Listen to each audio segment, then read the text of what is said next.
Anong masasabi nyo sa nangyari ngayon na urong naman nitong mga Quadcorp? Mas nada. Nako po. Boss Dada. Kahapon nga, isa tayo sa mga nauna nag-post patungkol dyan sa plano ni PRD na magpunta dyan sa Quadcom hearing. And malilintik pala itong mga congressman. Sinuspend nila yung, or nireschedule nila yung hearing na yan nang hindi nila sinasabi sa kampo ni PRD. Parang ang pinapalabas nila, ito si PRD daw, all bark, no bite. Sinasabi ni Paduano, takot pa siyang pumunta rito. Pero kita mo naman, balita natin, kahit daw hindi siya papuntahin or kahit daw kanselahin, pupunta pa rin daw siya sa Kongreso. Kasi nga, si PRD ay nandiyan na daw sa Metro Manila. At nag-post nga si Crisette Chu, pinakita yung kanyang ticket na kahapon pa yata siya nandito sa Maynila or kanina pa siya nandiyan sa Maynila at pupunta raw siya sa Kongreso sa ayaw at sa gusto nila. So, sabi ko nga sa inyo, tawag kayo ng tawag. Tapos ngayon, eto, napupunta na. Ano naman kayo? Aatras naman kayo. Ganyan din ang ginawa nila sa Senate. Si Senator Risa Ontiveros, request na pumunta siya nung pumunta si PRD. Sabi nga nila PRD is larger than life. Ika nga. Hindi nila ine-expect na kaya nila na hindi nila kayang babuy-babuyin lang yung tao. So eto, tingnan natin ang galing netong mga congressman na ito kung paano nila i-accommodate si PRD at itong si Congressman Dan Fernandez. Ano ka na?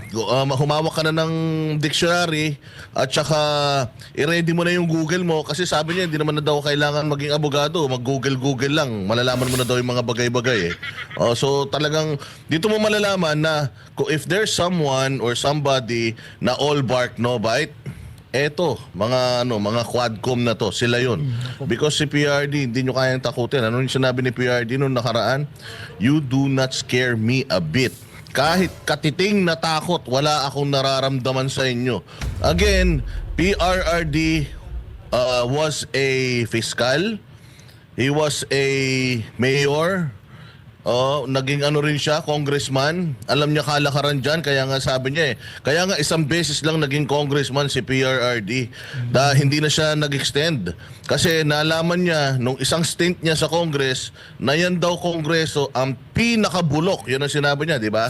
Diyan sa gikan sa Masa before, pinakamabulok na institusyon sa Pilipinas. So naging mayor pa siya, naging presidente ng Pilipinas. So, tingnan natin kung how this plays out. Ika nga, Coach Oli and Jay Guevara. Natatawa nga ako sa likod ng paghahamon nila, tinawag pa nilang duwag si PRRD. So ngayon pumasa na sa hamon, sila naman yung umatras. Ang masama pa dito, tingnan niyo tong mga congressman na ito, napakabastos. Pero mo nag-re-schedule sila ng schedule pinalitan nila yung schedule ng hearing. Tapos hindi man lang nila pinaalam dun sa kampo ni PRRD. Buti sana kung kahit hindi pa yan dating presidente, sana magkaroon kayo ng konting respeto man lang. Sana pinaalam nyo rin dun. Katulad nga yung sinabi ni Boss Dada, di ba? Nasa Maynila na nga si PRRD. So isang malaking istorbo kay PRRD. So abangan natin dahil yun nga sabi ni PRRD tutuloy daw ata siya bukas. Ang ko kasi dito kaya siguro iniba ng araw to baka hindi kompleto yung script. Baka hindi kompleto yung script at kulang kasi diba sabi ni Dan Fernandez nasa 20,000 pa daw 20,000 question pa itatanong niya kay PRRD. So abangan natin yan pag nagkaharap sila. Yun nga, siguro kaya iniba ng araw yan dahil baka hindi pa kompleto yung mga script. Kaya alam naman natin, halos lahat naman yan script Mukhang tama si Boss J, mga kabayan, Tama si Boss J Guevara. Ang layo pa, mga kabayan, di ba? Ano pa ngayon?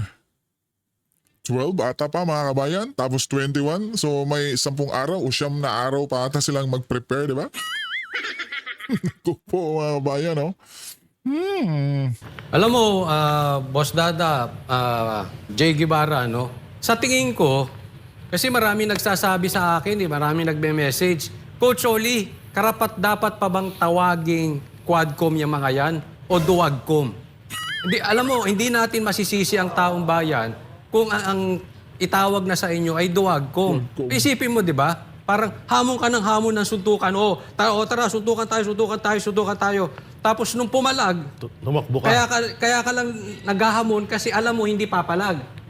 Nung pumalag, teka muna saglit ha, wala pang pagkain yung mga anak ko eh. Papakain muna ako ha, kita tayo next month saka tayo magsuntukan. Yung gano'n ganyan na nangyari dito. Kaya para sa akin, Duwagcom. Gaya ng sabi mo, may script yan. Sa katunayan, ito si Barbers nadulas. Oo nga, Sabi may niya, video script. Script, nadulas. Kasi pagka wala na sa script, hindi na nila kaya. Hindi na nila Kaya ito kaya. si Barbers, malamang ito ay magiging kwentong barbero to eh. At ito naman, marami na akong kinokontak na mga kaibigan ni PRRD, malalapit kay PRRD, na kung po pwede nilang sabihan si PRRD, pag ang nagtanong si Dan Fernandez, Englishin mo. Malalim English nito. Kakaiba. Malalim. Ano malalim eh? Hindi mo maiintindihan. So, sobrang lalim. So sobrang lalim, hindi natin maiintindihan. Kaya sa tingin ko, dapat... That's not accepted. That is not accepted. Sorry. Acceptable. Easy. Acceptable pala. Acceptable. Siyempre, di ba? Kailangan yung maaabot mo si Dan Fernandez sa Inglisan. Tsaka yung dalawa pa. Si Paduano at si Abante. Yan pa yung Isa pa yan. Si Isa pa Paduano, di ba? Ito, may tanong lang ako kasi hindi naman ako para manghusga. Wala naman akong karapatang manghusga. Pero salita ng salita si Paduano na, ano ba yan? Duwag ba yan? Natatakot ba yan si... Siya yung nagsabi ng duwag. Ngayon, sinong lumalabas na duwag sa taong bayan? Di ba? Pero pag tiningnan mo ito, dapat medyo bigyan nila ng kahihiyan itong house, itong kamara. Kasi itong pag-urong nila, sinisira nyo ang institusyon ng mga congressman, ng Congress. Kasi bigla nyong pinospone, napakalaking kahihiyan yan. Hindi lang sa mga Pilipino, lalong-lalo na sa inyo. Sana, bago kayo maghahamon, titingnan nyo muna kung kaya ninyo. Pinagod nyo yung matanda, pumunta rito. Wala naman pala kayo, pero good news. Ano masasabi mo dito, Boss Dada? Bukas, susugod pa rin si PRRD. Ayun na nga. Nako sabi ko nga sa inyo, be careful what you wish for or you might just get it. Dahil si PRRD talaga naman ay yan ang taong may isang salita talaga. Kaya nga dito, nagkamali talaga itong Quadcom dito. Urot-urutin itong mga Duterte. Ginawa na to ni Inday Sara sa kanila eh. Nung pinatawag nila dyan, akala nila si Inday Sara kaya nilang brasu-brasuhin only to find out pagdating doon, nilecturean pa sila ni Inday Sara sa sarili nilang rules. Again, this is Inday Sara. Inday Sara pa lang ito. Yung komite ni Chua, ginawa ng basahan ni Inday Sara. Lalong-lalo pa kaya ito si PRRD pupunta dyan. Tas alam naman natin, deep in your hearts, yung mga congressman na yan, they look up to PRRD before. Noong war on drugs ni PRRD, tuwan-tuwa ang mga yan. Noong war on drugs ni PRRD, talagang all praises ang mga yan. Kasama lagi sa, kumbaga parang mga aso na sunod kay PRRD noong mga panahon na siya ay namamayagpag pa. At always yung taking part of the credit noong gustong-gusto ng taong bayan at napaka-popular sa taong bayan ng war on drugs ni PRD. And then, nabalitaan natin, di umano, mukhang maganda. Mukhang maganda ang regaluhan. Kaya ito ang nangyayari ngayon na kahit na dati nilang ipinagmamalaki, pinagtatanggol itong war on drugs ni PRD, meron na silang Quadcom na nagaganap. Balita ko kaya daw hindi itutuloy or kinansela yung hearing bukas. It's because meron daw silang pamisa para sa mga namatayan yung sa war on drugs. Walang hiya. Inunan nyo pa yung hearing bago yung misa. Di sana, inunan nyo na yung pagpapamisa muna sa kanila para tuloy-tuloy na yung hearing. Anong klaseng ano yan? Anong klaseng dahilan yan? Kasi balita ko, nag-iiyak ngayon yung yung Makabayan Black. Nag-iiyak ngayon na magpapamisa sila tapos guguluhin mo. Kayo tong aya ng aya tapos pupuntahan kayo, magagalit kayo. Ito yung sinasabi ni Boss Dada mga kababayan, na umiiyak na ang Makabayan Black. Makabayan Black mga kababayan, na ipinagsigawan pa naman ito ni Madam BP Inday na huwag iboto sa darating eleksyon mga kabayan. Diba? Kaya ngayon, umiiyak mga kabayan. Ito, panoorin natin ng konti lang mga kabayan ay para sa rewards na aabot hanggang milyones. Hindi lamang dun sa mga suspected na mga drug lord, pero maging mga abogado na mataas ang patong sa ulo para lamang na hindi magkaroon ng hustisya dun sa mga biktima nitong war on drugs. Yun lang po, salamat. Next. Man talaga yung masasabi niya, kahit na sa totoo, siya yung maraming dapat ipaliwanag. First of all, siguro linawin natin yung Linawin nyo mga kabayan. yeah, Makabayan linawin Black. natin si attorney niya, si Sal Panelo, no? Pero hindi naman siya si Duterte. So, dapat siguro marinig natin mismo kay Duterte, ano yung sinasabi niya.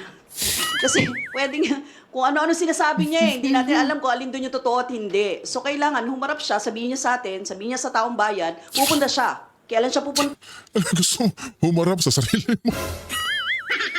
Naku po naman, madam, Kung Arlen Brosas, naku po. Yung si Sal Panelo, katingin mo nagsisinungaling yan, di ba? Bayan? Naku po. Anong gagawin niya? 'Di ba? So yun yung ano. At hindi kami gusto lang namin sabihin na yung mga sa Senado nga nung humarap doon, meron din siyang mga supporters na nandoon. Meron din siyang but on the other hand, napakarami ng mga nagpunta doon na nagprotesta. So, ibig sabihin ito, mga ano niya lang ito, mga minions niya ito. Minions? At nakahanda naman ang lahat. Kahit nga ang mga biktima ng war on drugs at biktima ng mga human rights violations, nakahandang sagutin siya. So, nakahandang humarap sa kanya. So, yun lang yung gusto kong sabihin hindi na bago na nagkaroon ng mga ganyan. Nandiyan yung supporters, etc. mga kung ano-ano. Kasi, at konti na lang yun Sa totoo lang, nung nakita naman namin, nung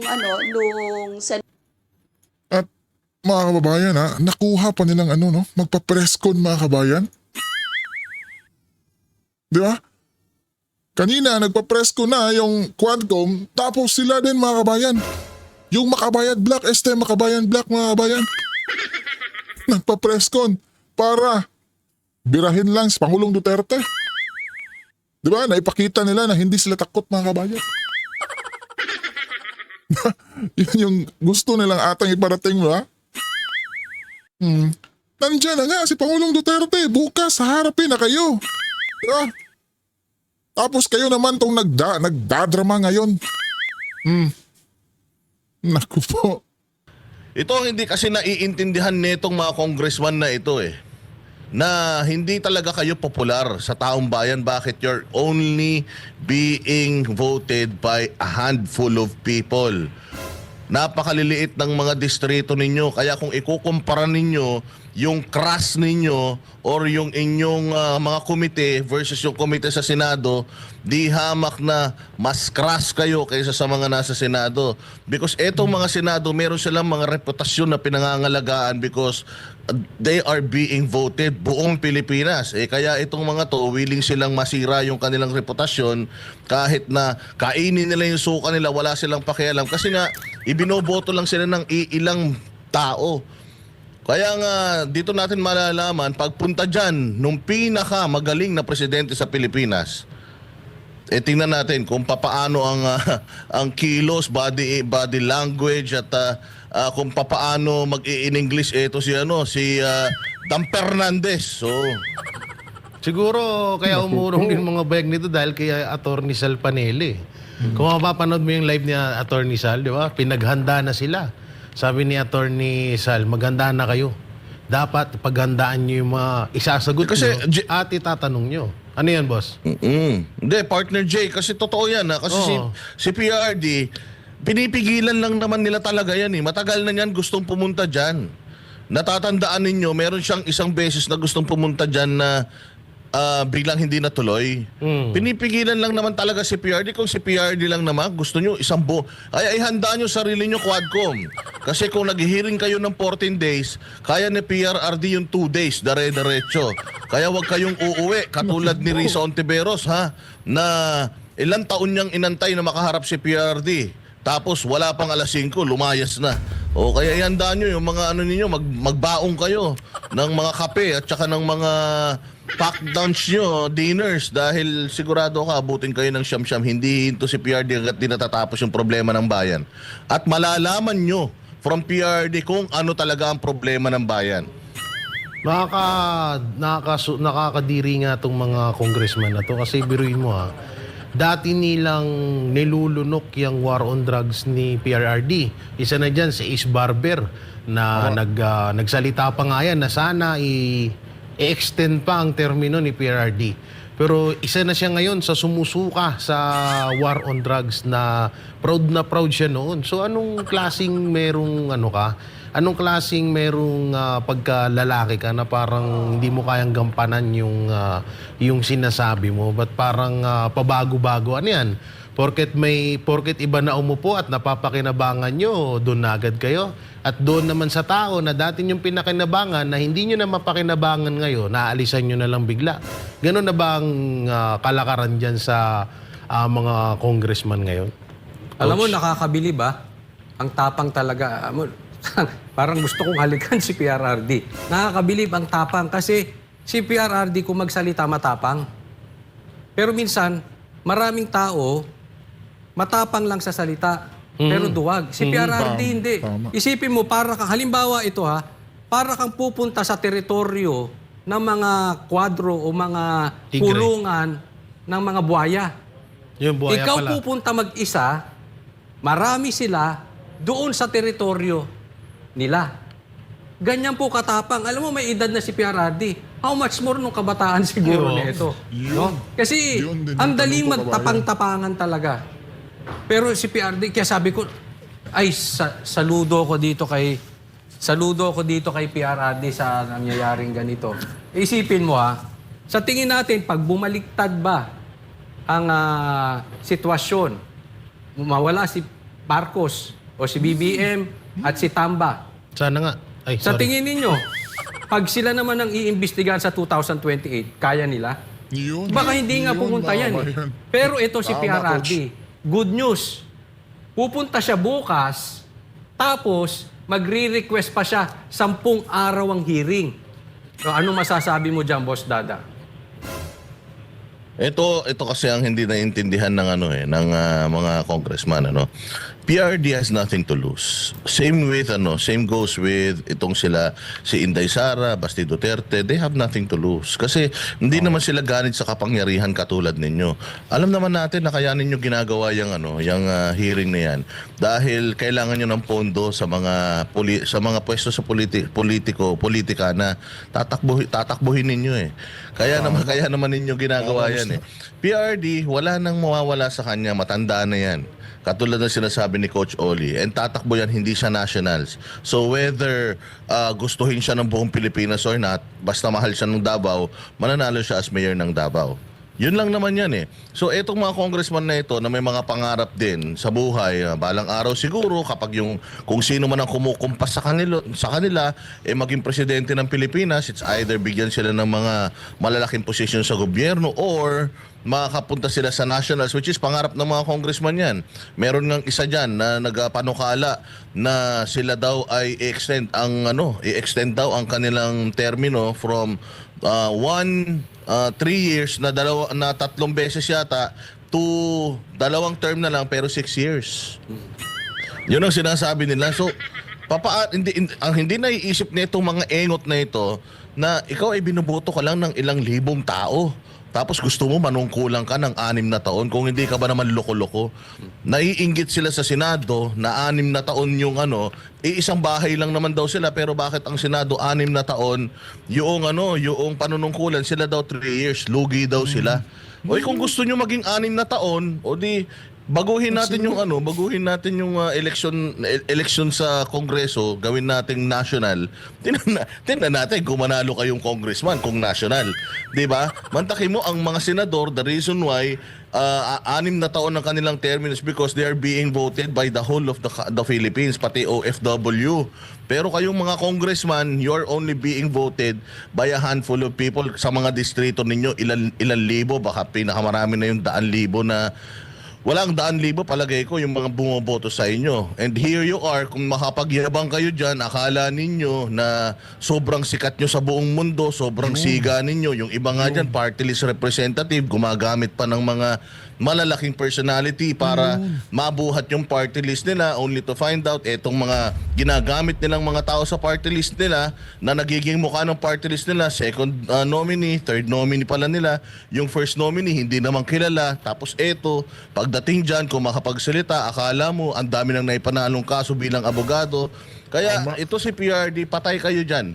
Kahit makulong yan, baka nga pumunta yan dyan, gusto pa niyan makulong eh. Baka nga dito na talaga magsimula, Coach Oli, yung pinaka-aantay nating ngit-ngit ng taong bayan. Total naman, ito mga representante natin na supposedly nakikinig sa taong bayan, yung ginagawa supposedly nila yung para sa taong bayan, kapag ginawa nila yung ayaw ng taong bayan, tingnan natin kung hanggang saan ang tapang nitong mga ito, Coach Oli. Gusto pa nilang i-extend yung termino nila ng mga content creator. may tawag sa kanila ngayon the content creator. Bukod dun sa duwagcom, no? So, kung i-extend na yung termino nyo, so ano yan? Sa buong termino nyo, puro na lang Duterte, war on drugs, AJK, ang pag-uusapan nyo dyan, na paulit-ulit.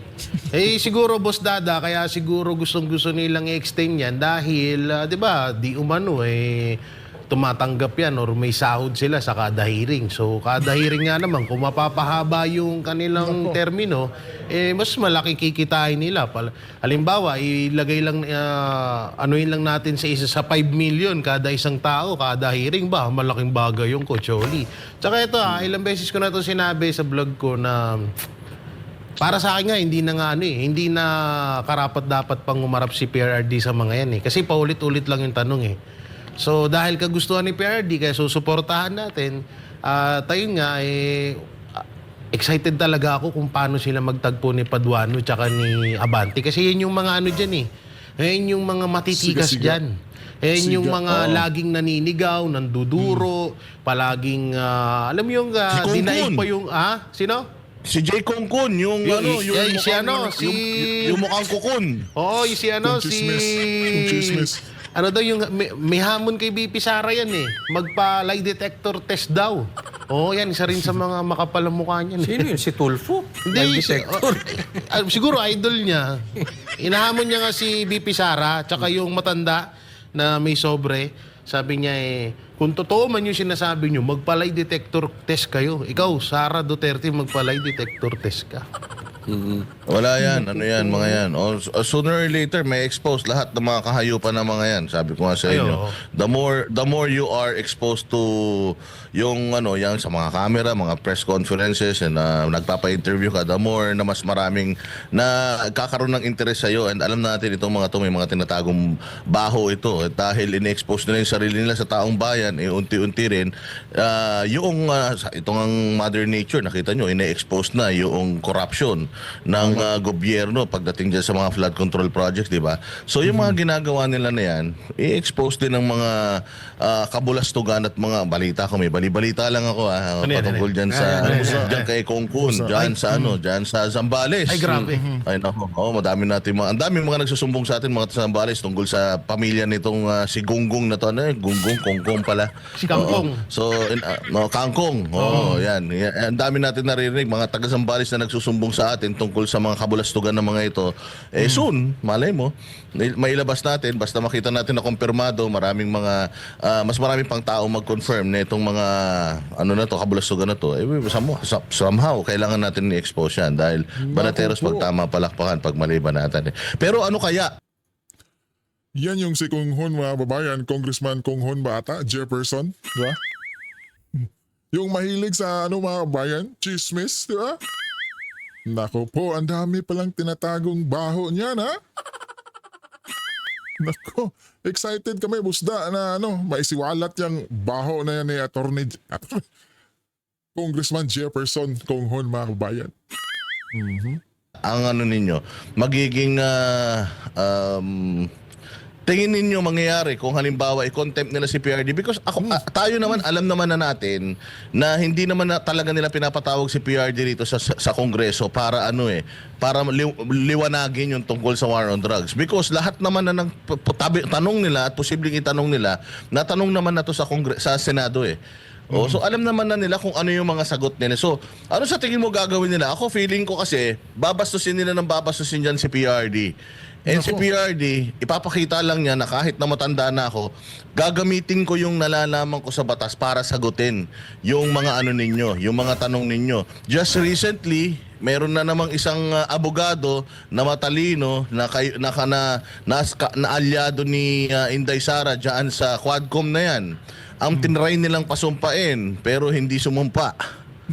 Hindi ko alam Quadcom yun, yung doon sa good governance yun, yung tinry nilang pasumpain pero hindi sumumpa, pinipilit pa rin nilang pasumpain pero pinipilit ng abogado na to na hindi ako dapat sumumpa dahil hindi naman ako invited dito, nandito lang ako para ipaliwanag sa inyo na wala sa aming nakakatanggap ng mga ninyo, ng mga request ninyo, invitation ninyo rito. Therefore, hindi nyo dapat i-contempt etong mga tao na to kasi 'di ba kinontempt na naman nito ni Suarez etong mga taga Office of the Vice President. So ito talagang Kongreso na to, House of Contempt talaga. Napupuno na yata yung kulungan dahil sa dami ng nila pinakukulong nila. Ito si PRD, palagay ko yan lang naman ang plano nila Doon ako excited kung how they are going to execute. Kasi feeling ko kaya sila nag-cancel at kaya sila nag-regroup is para malaman sino ba ang matapang sa inyo ang magko-contempt sa kanya.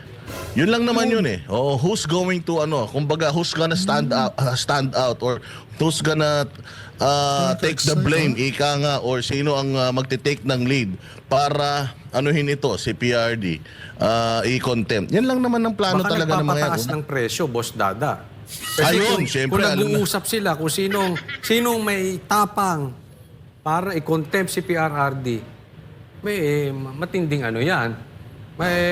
Sigurado, mataas ang talent fee niyan. Kasunduan yan.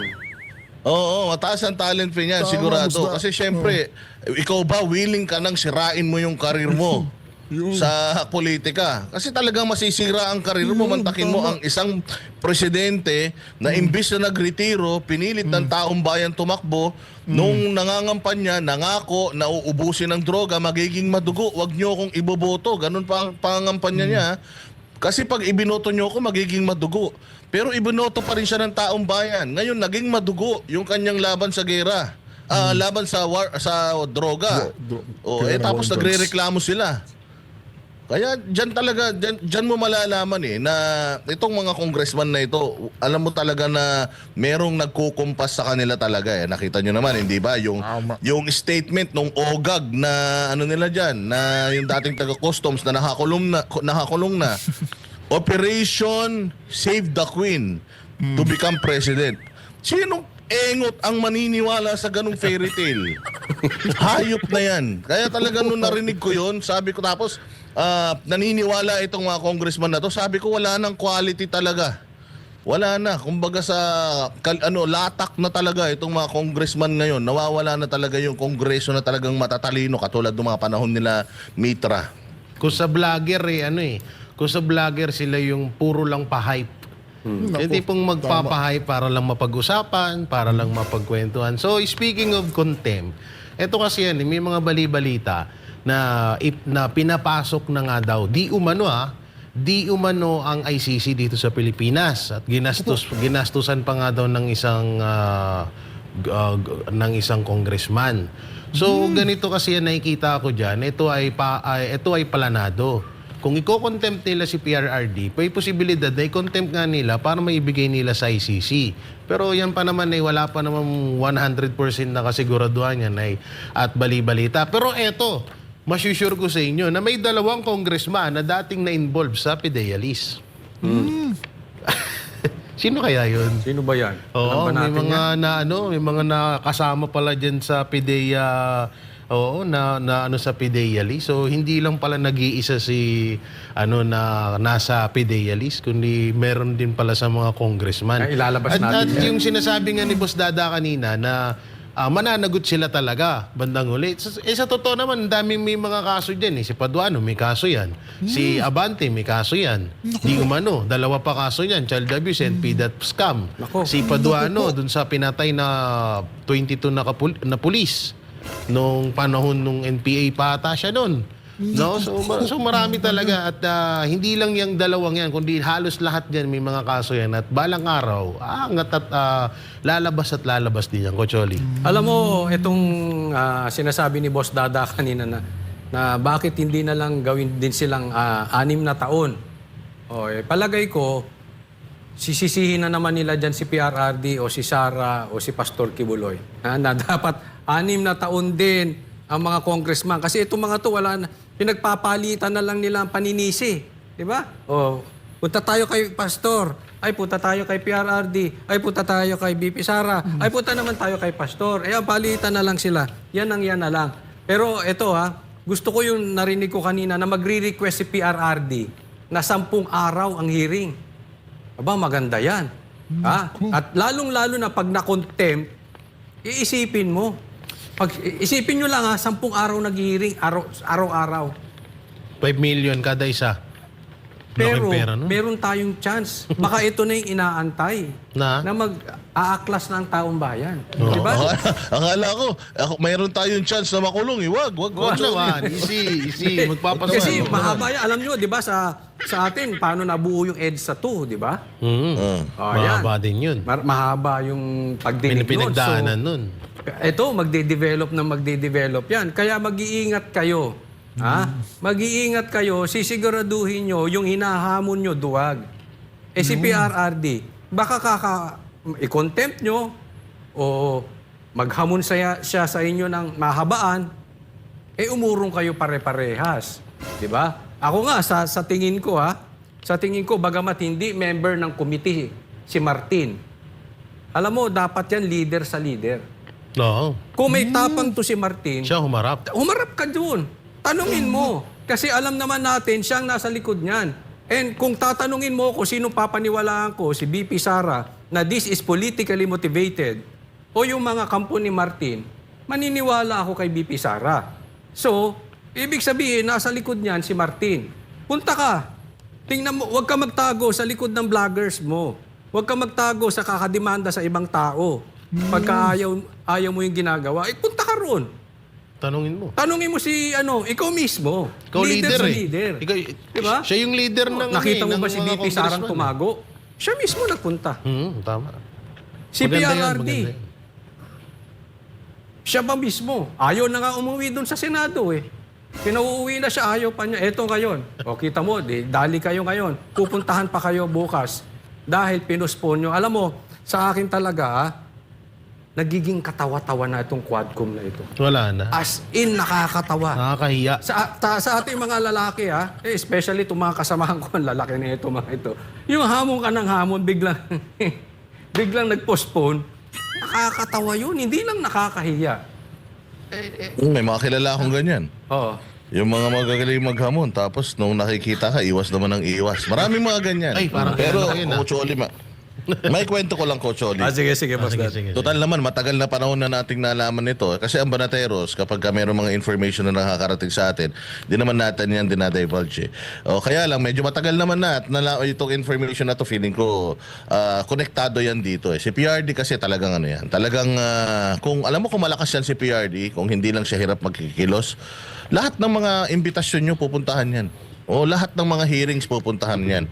Merong isang pagkakataon na kaming mga baratero si kinausap, natatandaan ninyo yung failed maisog dyan sa may Tacloban, Samar, remember?